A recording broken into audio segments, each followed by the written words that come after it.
Good morning, dinos. Look, I have my Red Sox hat on. Do you know what the Red Sox play? What sport they play? Baseball.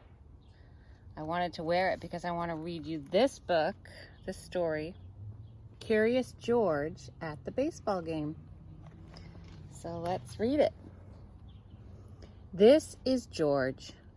He was a good little monkey and always very curious.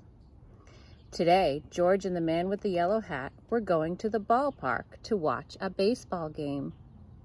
George couldn't wait to see what it would be like.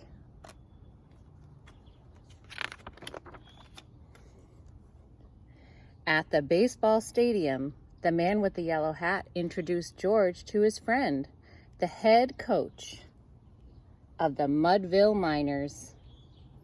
He had arranged for George to watch the game from the dugout. The dugout is where all the baseball players sit during the game.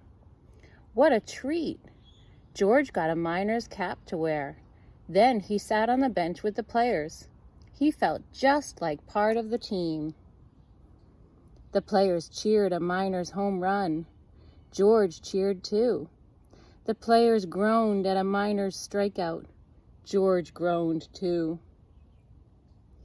Then George noticed one of the Miners' coaches making funny motions with his hands. He touched his cap, he pinched his nose, he dusted off his shoulder. Have you ever seen a coach do that during a baseball game?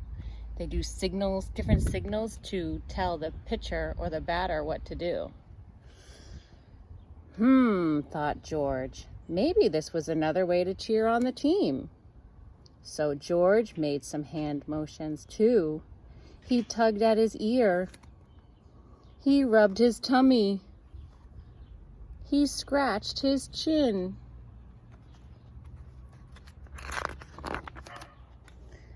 Just then, a Miners player got tagged out at second base. The player pointed at George. "That monkey," he said. "He distracted me with his funny signs." Oops! The coach had been giving directions to the base runner. George's hand signals had taken his mind off the play. Poor George. He had only been trying to be part of the team.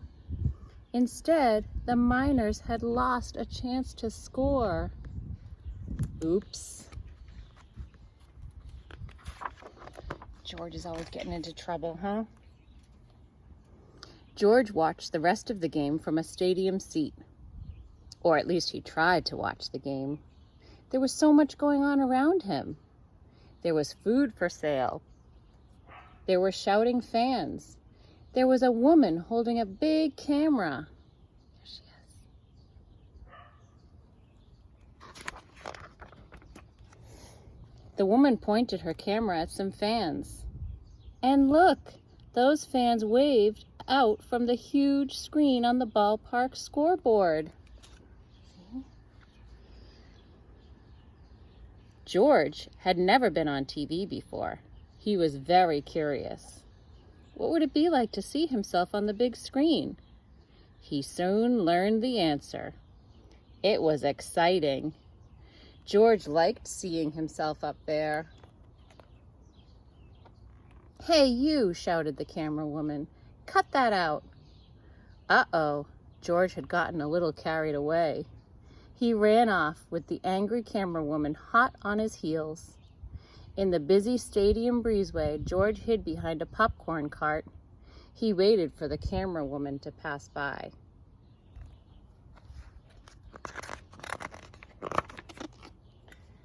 Just then, George heard a noise behind him. It was a quiet little noise, like a sigh or a sniff. What could have made that noise? George wondered. George turned. There, behind the cart, was a little boy. He was crying. George wanted to help. He crept out of his hiding place and over to the boy. "Aha! There you are," shouted the camera woman, spotting George. Then the camera woman noticed the teary-eyed boy.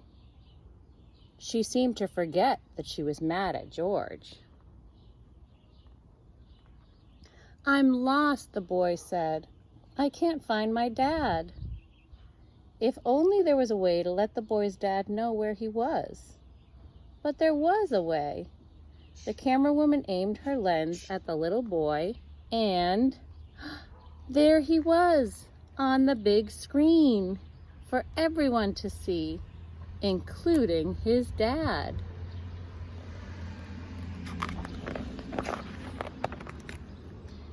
Within minutes, the boy and his father were together again, and the man with the yellow hat had come to find George. "I can't thank you enough," the boy's father said to the camera woman. The camera woman shrugged. "Don't thank me," she said. She patted George on the head.